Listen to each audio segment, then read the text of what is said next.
What's up, everybody? Welcome back to another episode of Blood on the Razor Wire TV, where you already know we bring it to you real and we bring it to you raw. If you haven't already, hit that subscribe button, hit that like button, share the video, and make sure you leave a comment. And I'd probably share this video. You know, I did that video the other day on Terre Haute, and a bunch of people that wrote me, Chad, I need to see those pictures. Chad, I got a 15-year-old son that's heading down the wrong road. Chad, I got a brother that's 24, man. I want him to see this. I want him to realize where he's heading if he doesn't stop doing what he's doing. And I couldn't share the photos because the person that provided them said, Chad, they're just too gory. You know, I'm asking you not to share them. I'm going to provide them to you so you can see how real this shit is. But please, don't share them. No specific instructions on today's video, on today's photos. So after the video, we're probably going to share those photos on the Discord for a little while so that people can see. So you can see what really happens in those dark places, in those maximum security prisons. So all the thoughts that people had about Camp Fed, I'm going to show you that it's not Camp Fed. I'm going to show you how real this stuff is. And this video does. It involves someone who lived all the things that you probably heard about, right? The booty bandits, the DC car. And make no mistake, I mean, I met a lot of good men from DC, a lot of good dudes that aren't on ass. But this guy fits the profile. He fits the profile. And what ends up happening to him, it's bloody, it's gory. But he was on ass and he wanted to take it. Do those things happen? They do happen. They do happen. They happen all the time. So we're going to get into it. We're going to take you inside that federal prison. We're going to take you inside Big Sandy. It's like the Big Sandy Chronicles, right? We're always in Big Sandy. But that's because that was one of the places where I spent many years of my life. It's a place where, in all honesty, there's angry men. There's men that are desperate. There's men that are lonely. There's men that realize this is it. This is my life. I'm never getting out of here. And they live the life that they've seen in movies, probably growing up. They're on ass. They're taking things. They're doing whatever they want to do because this is their life. You know, when you have a guy that has a life sentence, and in a lot of cases, dudes with life are laid back. But there are cases where dude's got life. There's nothing you can do to him. You took everything he had. There is no rehabilitation. There is no, hey, I'm going to change my life. Hey, I'm going to get out of prison someday and be able to have a life if I just do X, Y, and Z. It's all gone. So this is their life. Their life is here, the razor wire, behind the concrete, behind the steel. We're going to get into it in a second. But if you haven't already got the book, Blood on the Razor Wire, check it out. I promise you will not be disappointed. You can get it directly from me, or you can get it on Amazon. But like I've told you before, Amazon gets all that bread. I get very little. And you know, we do good things with the money over here, so I'm recommending that you get it from me. Plus, it's an autographed copy. But before you hit me up and you want the book, go check it out on Amazon. You get the first 3 chapters for free. I promise you will not be disappointed. You'll want to read more. But anyway, Blood on the Razor Wire TV, let's get into it. Don't forget, the photos will be on the Discord after the video. Let's go. It gets real and it gets raw. Not for the faint-hearted. Hello, hello, hello, hello, hello, hello. Hello, hello, hello, hello, hello, hello. Welcome to Humanity's Hill. Big Sandy, Inez, Kentucky. It was first settled by James Ward in 1810. Initially, Inez was named Armetta Ward's Bottom. This community was made the seat of Martin County in 1873, replacing the earlier court at Warfield. Upon the occasion, J.N. Stepp renamed the area Eden after the biblical garden. Stepp saw the place as beautifully decorated with trees, grass, and fresh, clean air. This is what God's Eden looked like to him. He liked to think he never imagined his Eden would be contaminated by one of the most violent, brutal prisons ever known to man. Had he been able to see in the future in the presence of Satan himself, he might have named the place Humanity's Hell. The United States Penitentiary Big Sandy is a high-security United States federal prison for male inmates in Kentucky. USP Big Sandy is located both on a mountaintop removal mining site and a former underground coal mine. Due to the underground mine, the federal government spent $40 million to remediate the site before construction, and had to spend additional millions after construction began to fix further issues, making the project the most expensive federal prison project at the time. The federal government had high-level prisoners that they needed to confine, and with Mitch McConnell at the helm, Big Sandy was created. She's like no other girl you have ever met. Sandy is intertwined with felons, murder, and mayhem. Big Sandy sprawls over these 306 acres, most of it rocky hillside. The main institution is secured by perimeter fences topped in razor wire. multiple large armed observation and gun towers, roving patrols, and electronic detection systems. Inside is a colony of desperate, and in most cases, lonely souls. Not just the prisoners, staff too. Prison is a two-sided world. Doesn't matter who you are, prisoner or staff. No one can walk through the doors of USP Big Sandy and leave unaffected. No one. In October 2006, prisoners felt the tension brewing. And contrary to what others might believe, some prisoners were trying to stop the chaos before it ever began. Numerous reports wound up on the SIS Special Investigations desk. Things were out of control. In October 2006, there was a murder. Another one would come soon, in November. And as things escalated and as the tensions grew, the letters that wound up on the staff SIS desk from other staff members read like a scary book. For example, on November 12, 2006 at approximately 7:25 a.m., I was working the program's corridor when an inmate arrived and stood in the corridor with me while he waited for the law library to open. Staff member writes this to the SIS. I have been familiar to this inmate for several years now in my capacity as a correctional officer here at Big Sandy, and I've had multiple conversations with this inmate. I cannot remember his name at this time and did not make an attempt to discover his name in fear that this would prevent him from completing the disclosure of the information that he was offering to me. This inmate stated that Big Sandy is getting ready to go down. He stated that this place is a very dangerous place and that I needed to watch my back. The inmate emphasized this point over and over and appeared to be nervous and extremely animated while disclosing this information to me. The inmate told me that staff is getting ready to lose this prison and that Big Sandy is going to go down real soon. He looked at me stern and did not break eye contact with me when he emphasized over and over again that I needed to watch my back, and specifically due to the fact that I was a guard and was working in the program's corridor. This inmate appeared to be very concerned and sincere in his statements to me about watching my back and about the inmates getting ready to riot. Another staff member writes, I don't have any specifics as to who said it or who is to be involved. Through the course of this past weekend and today, a couple of my staff have told me that several food service workers, as well as the talk everywhere, is that as soon as shopping is complete, that there's going to be a bloodbath. I take all info here with a grain of salt, but I have heard this too many times. The incident this morning may or may not be a coincidence. I have heard bloodbath way too many times, and I thought you should know. That's from the food administrator. Another officer writes, inmate Russell Jenkins asked the A2 unit officer if he could speak with me. When I came in today, I came through the unit, and the officer advised me that Jenkins had asked to speak with me a few times earlier today. I told him to go ahead and send him into the unit team area to talk to me. Upon his arrival, Jenkins advised me that there was a great deal of tension between white and black inmates on the compound. He further advised that the BGDs, Mexican Mafia, MA, were all in collusion together against all white inmates. He further stated that the Hispanic inmates were on the side of the black inmates, and that if anything were to kick off between them, that the Hispanic inmates were in a pact with the blacks to get the white inmates. This was the Texas Mexican Mafia. At one point, they were aligned with the blacks at USP Big Sandy. He also stated that white staff members would also be targets, and that they would not be spared just because they are staff. He was saying that it is a motion against all whites, khakis or uniforms.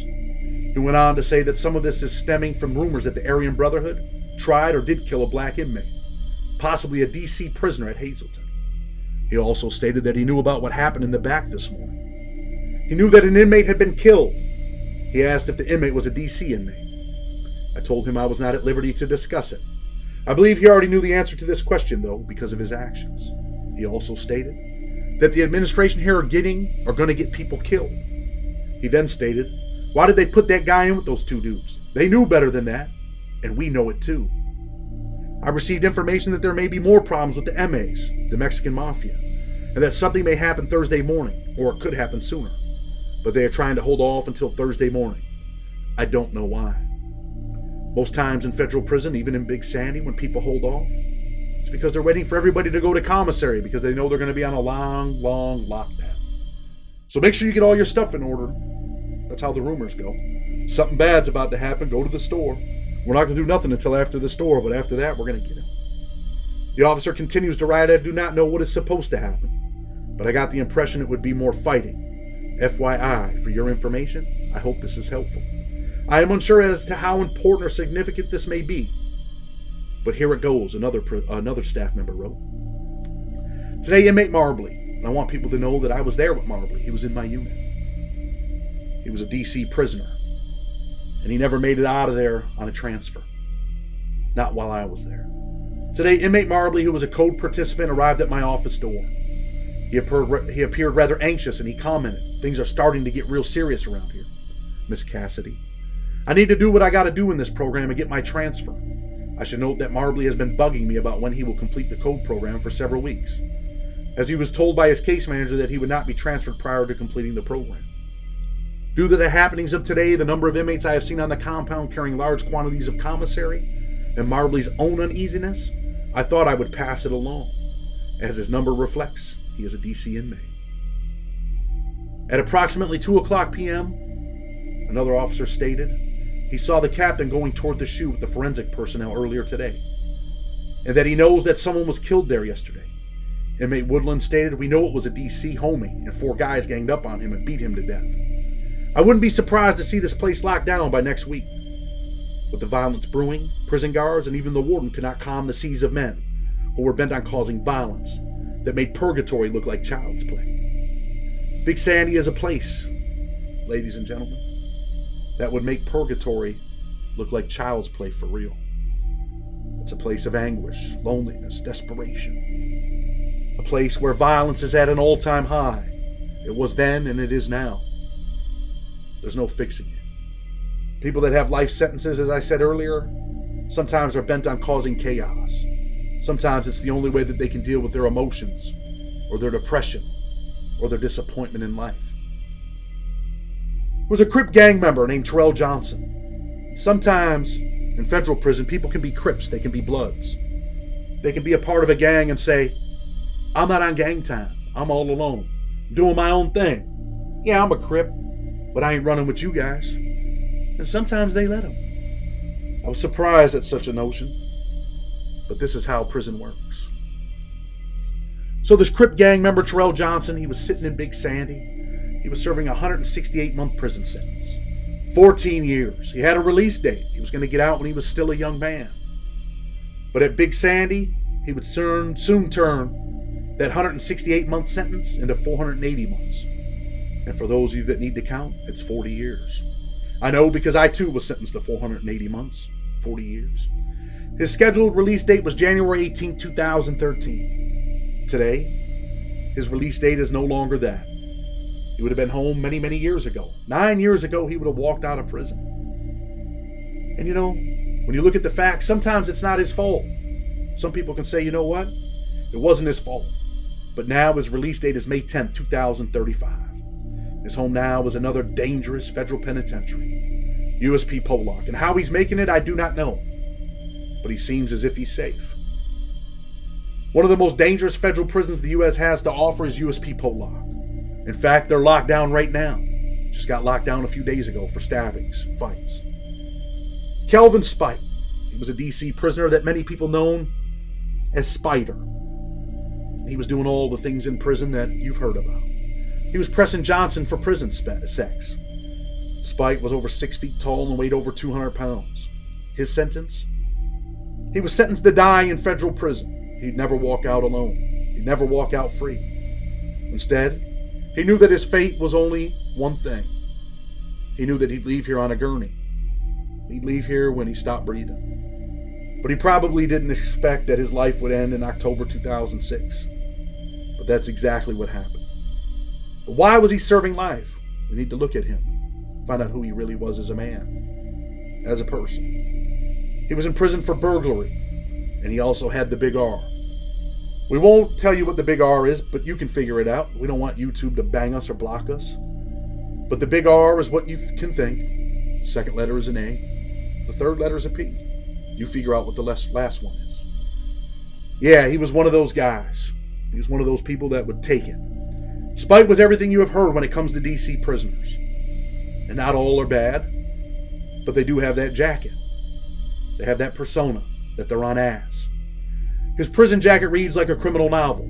He was a known sexual predator inside and outside of prison. Speight had a central inmate monitoring, a SIM file, assignment of separation, and a public safety factor, a PSF, of greatest severity for sex offender and sentence length. See, the feds got this thing called the Central Inmate Monitoring System, where if you have a no contact or if they think you're a danger, they put it in the computer and everybody can find out about it. Not the prisoners, just the staff. And sometimes prisoners find out, staff will say, hey, check this out. They'll let you see what a guy's in there for. Those things happen. But in that DC car, guys that have the big R, sometimes they're undetected, or sometimes people just don't care.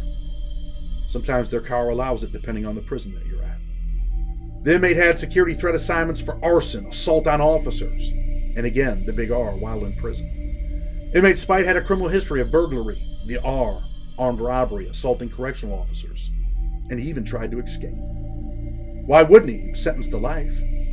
The inmate's adjustment while housed within the Bureau of Prisons was considered poor, based on numerous incident reports for possessing intoxicants, unauthorized items, smoking in an unauthorized area. He was wrote up for fighting, interfering with security devices, assault with a serious injury, possessing a dangerous weapon, and making sexual proposals, being unsanitary, failing to stand for count. And he was also doing another big no-no. He was wrote up for stealing. Did he steal from prisoners or staff? It remains unknown. The inmate also had a poor adjustment in the state system, his paperwork reads, as he had infractions for possession of marijuana, fighting, creating a disturbance, assault on an officer, arson, and threatening an officer in the state system. Terrell Johnson, the Crip gang member that was not on count. He stood at 5'7". He weighed a light 152 pounds. Seemed as if he was too light to fight, especially when it came to Speight, who towered over him. But Speight had his eyes on him. He desired to have him. In all the ways that you've seen in prison movies. All the prison movies and rumors Johnson had heard about prison were manifesting in his own life, in a far-off place on this lonely mountain of despair. Johnson himself was no stranger to violence, and he was determined not to become a victim of someone who was what I said earlier, we call on ass. You see, Terrell Johnson's story is all too familiar. He grew up fatherless in a ghetto in Omaha, Nebraska, where his mother murdered his father. While his mother was incarcerated, he was raised by his aunt, without a father figure or other good male role model in his life. After his mother's release from incarceration, she remarried another man, and that man would beat up Johnson and abuse him, according to court records. Like Speight, Johnson's prison record was far from stellar. The 168-month or 14-year sentence was for armed bank robbery. He was familiar with violence. His prison record reads, inmate Johnson is scored as a high-security inmate with maximum custody, and he too has a SIM assignment of separation. That meant that he had problems in other places, and he was to be separated from certain prisoners. The inmate also has security threat assignments of Crips associate and sex offender. Inmate Johnson has a criminal history of sexual assault. While in BOP custody, he has received incident reports for failing to stand for count. Engaging in a sexual act. And for those of you that don't know what engaging in a sexual act is in federal prison, it could be a whole bunch of things. But in most cases, when you get wrote up for this, it's for gunning. That's when guys will stand at their door and look at female staff and masturbate. Those are the guys that I despise the most. Those are the guys that I feel should be punished. To me, they are sex offenders. He also had assaulting without serious injury, making a sexual proposal. He may have wrote a letter to a staff member and said, hey, I see you've been checking me out, what's up? Refusing to obey an order, smoking in an unauthorized area, and interfering with security devices. Sometimes we have these little flaps on our doors, and dudes will hold them, and that's what happens when they write you up for interfering with the security device. Some guys in the hole might want to see the lieutenant, so when the flap opens, they stick their arm out or a towel, and they say, I'm not letting you lock this until I see the lieutenant. And then they get wrote up for the interfering with the security device. Even Johnson was into prison sex during his bid.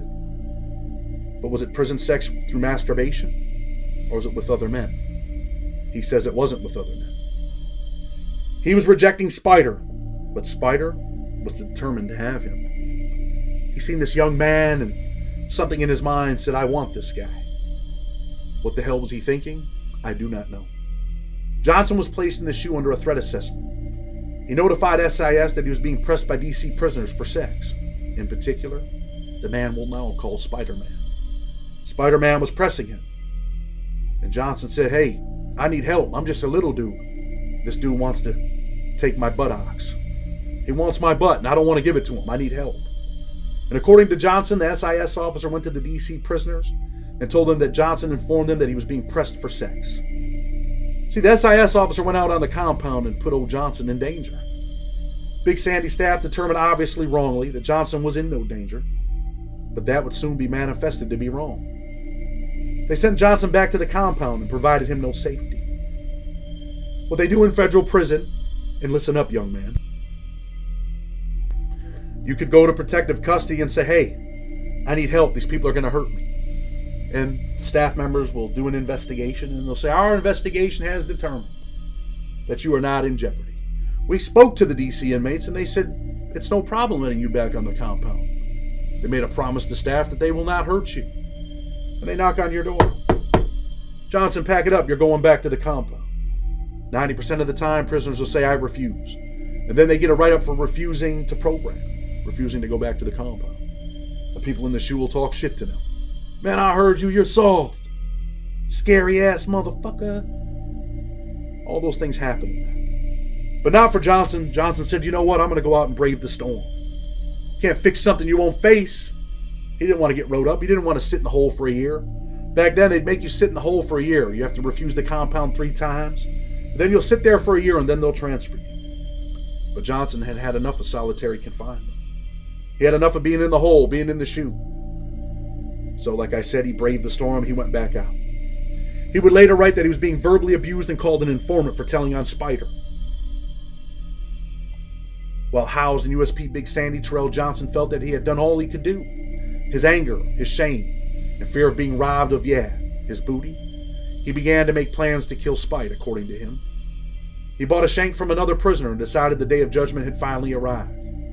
He didn't want it to be that day, but he felt that the circumstances had presented themselves, where he had no choice but to lash out. And it all began in the education department. A place where you can walk around freely. Yeah, there's staff, but you can be caught in blind spots and blind places. And that's what happened on October 24, 2006.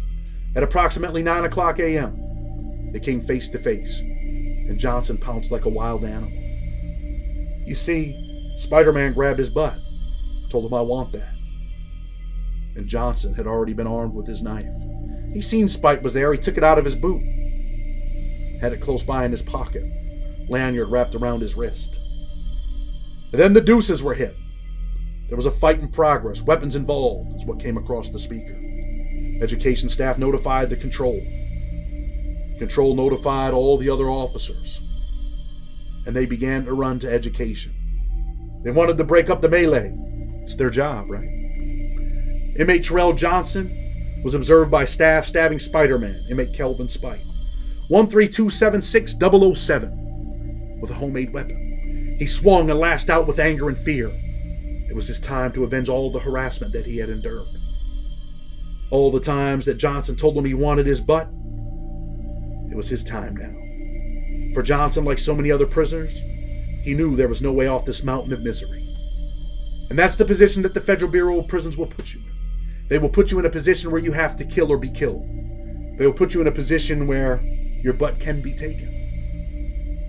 You see, a lot of times, not all staff, there are some good ones, but sometimes the administration could care less. They look at you as you're just a knock on society. You know, we could kill 2 birds with 1 stone. If he kills him, he goes to prison forever, and he dies in prison, and they'll never be in the community ever again. And I believe that some staff feel that way, but I also feel that there are some staff that do their jobs.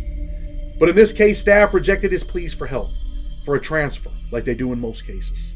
It was a kill or be killed for him. And if he was on the receiving end, it was likely that he wouldn't have just been killed, but it was likely that Speight, who already had life, who had nothing to lose, would take his butt.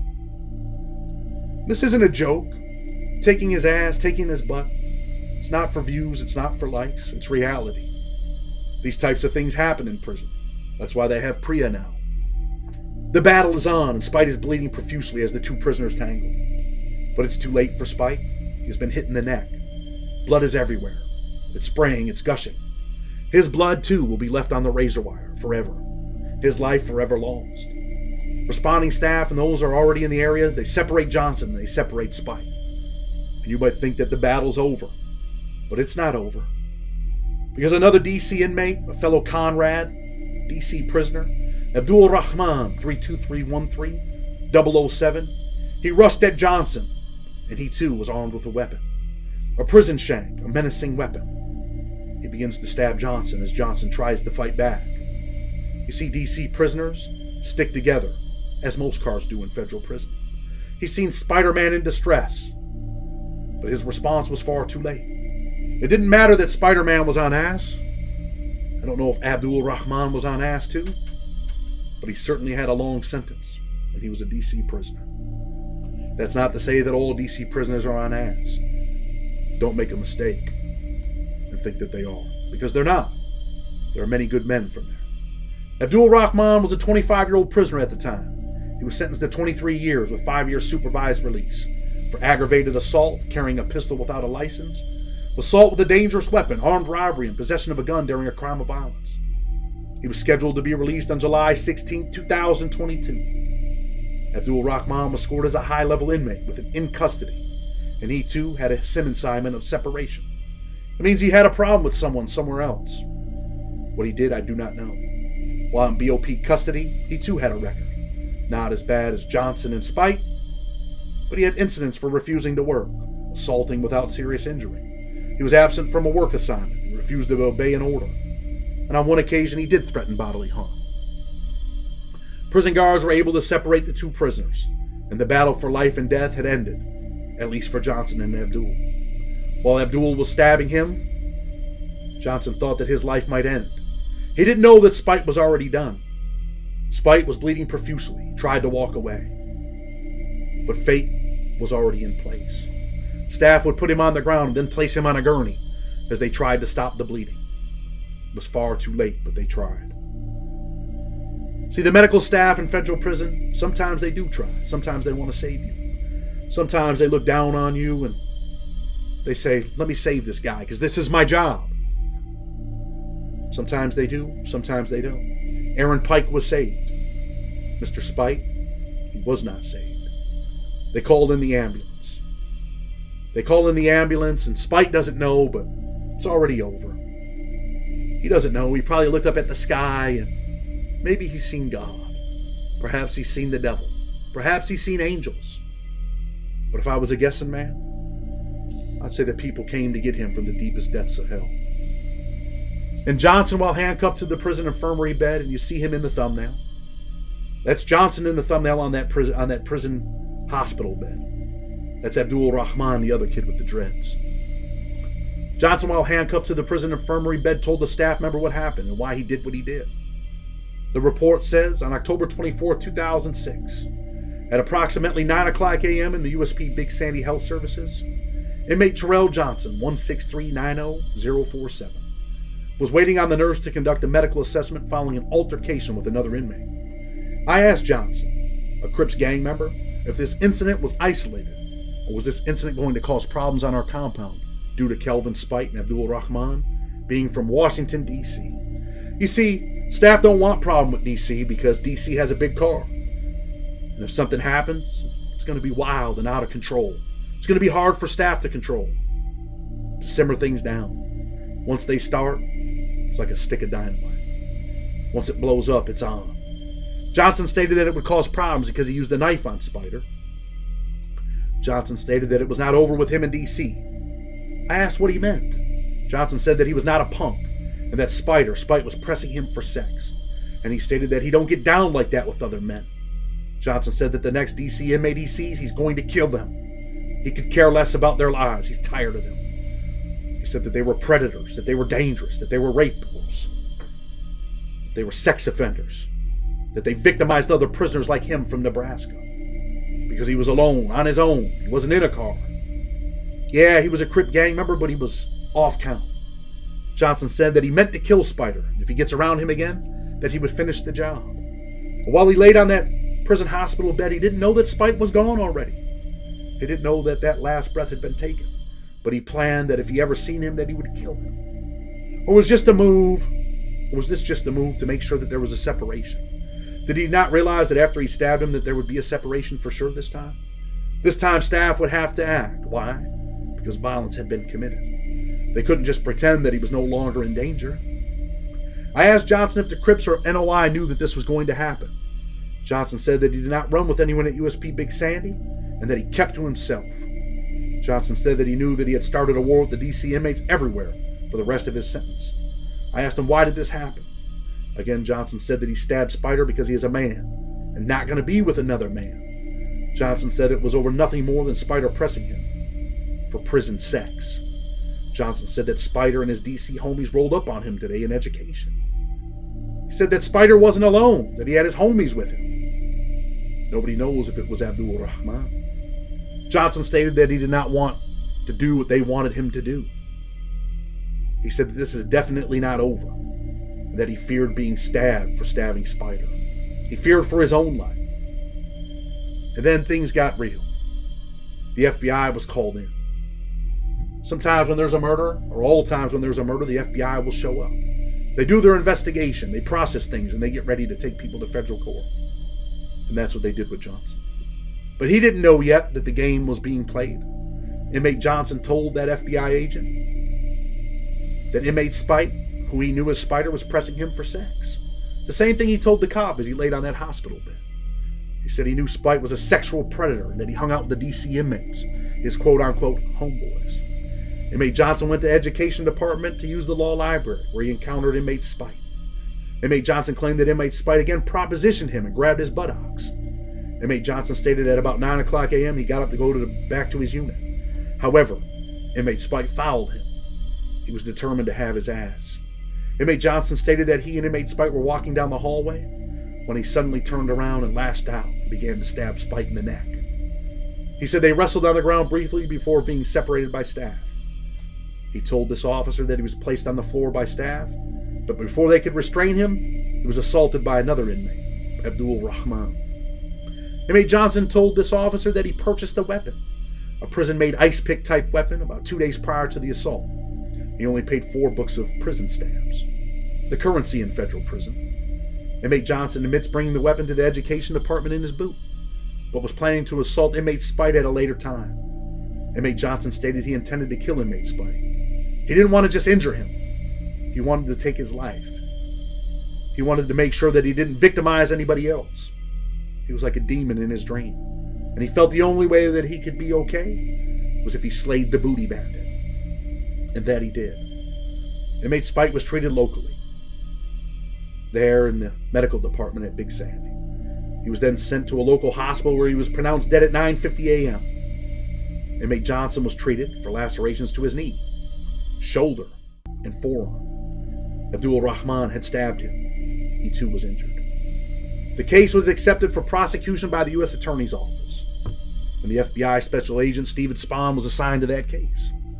It did not matter that Spider-Man wanted Johnson's butt in the end. Johnson was forced to plead guilty in federal court. You see, they didn't care that he was being victimized. There was no defense. So what? He tried to put the big R on you. We don't care about that. 2 birds with 1 stone. Remember we mentioned that? They take him off the federal court. There's no defense. So what? You still killed him. Yeah, but he was trying to take my ass. Oh, we don't care about that. You want to go to trial? We'll give you life. You'll die in prison.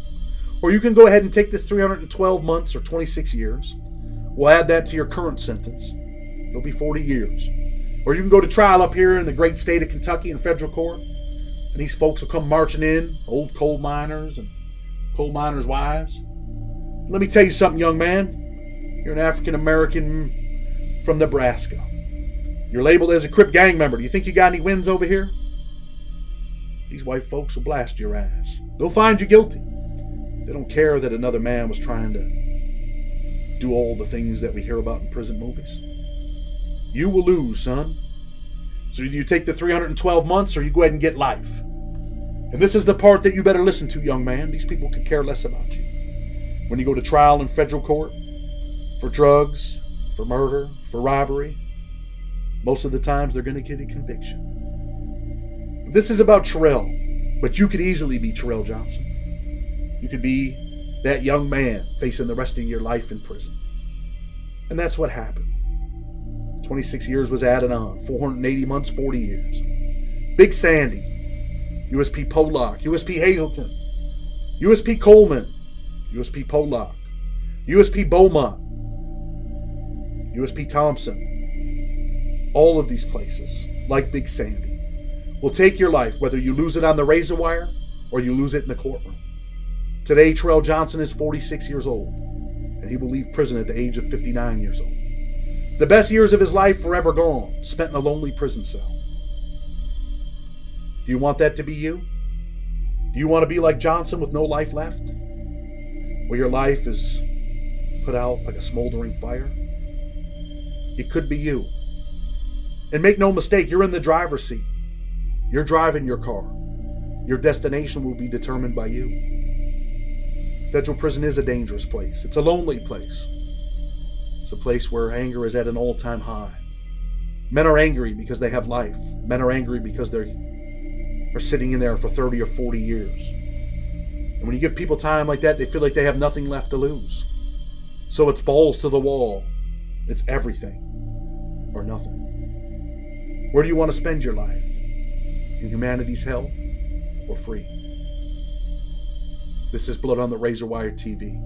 I hope you enjoyed it. But more than anything, I hope it taught you a lesson. A lesson to do what's right. Because your fate, if you do not, could be the same fate that Terrell Johnson and Speight faced. Two birds with one stone. Don't be one of those birds. Check out the pictures on Discord. With respect, until tomorrow, Blood on the Razor Wire TV, we're out.